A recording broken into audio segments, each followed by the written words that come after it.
తెలంగాణ రవాణా శాఖ పక్షాన జాతీయ భద్రతా మాసోత్సవాలను పురస్కరించుకొని జనవరి 1 నుంచి 31 తారీఖు వరకు రహదారి భద్రతా కార్యక్రమాలు జరుగుతున్నాయి. ప్రతి జిల్లా, ప్రతి మండలం, ప్రతి గ్రామంలో.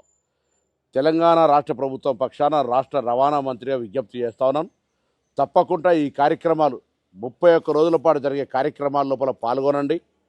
ప్రతి విద్యార్థి వాళ్ళ తల్లిదండ్రులతో ఒక హామీ పత్రం, రోడ్డు భద్రతా వారోత్సవాలు, రోడ్డు భద్రతను పాటిస్తామని ఒక హామీ ఇవ్వండి. అదేవిధంగా ప్రతి పాఠశాల రోడ్డు భద్రతకు సంబంధించినటువంటి ఒక క్లబ్లో జాయిన్ కాండి. రవాణా శాఖ తరఫున సూచనలు పాటించండి.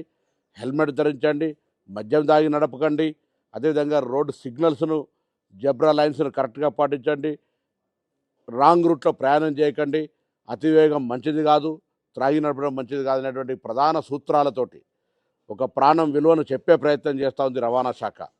నిన్న కూడా తెలంగాణ పోలీస్ శాఖ చనిపోయిన వాళ్ళ సంఖ్యలో మరణాలు రోడ్డు యాక్సిడెంట్ల వల్లనే ఎక్కువ చనిపోయినటువంటి సంఖ్య చెప్తున్నటువంటి పరిస్థితి దృష్ట్యా రవాణా శాఖ తీసుకునే ఈ కార్యక్రమం లోపల రాష్ట్ర వ్యాప్తంగా ప్రజాప్రతినిధులు, అధికారులు, ప్రజలు, విద్యార్థులు అందరూ కూడా భాగస్వామ్యమై రోడ్డు భద్రతా మాసోత్సవాల లోపల మీ భాగస్వామ్యాన్ని ఇచ్చి ప్రాణాలకు రక్షణగా, ప్రజలకు ఒక మంచి రహదారి రక్షణ ఉండే విధంగా భాగస్వాములు కావాలని రాష్ట్ర రవాణా శాఖ మంత్రిగా ప్రజలందరికీ విజ్ఞప్తి చేస్తా ఉన్నాను.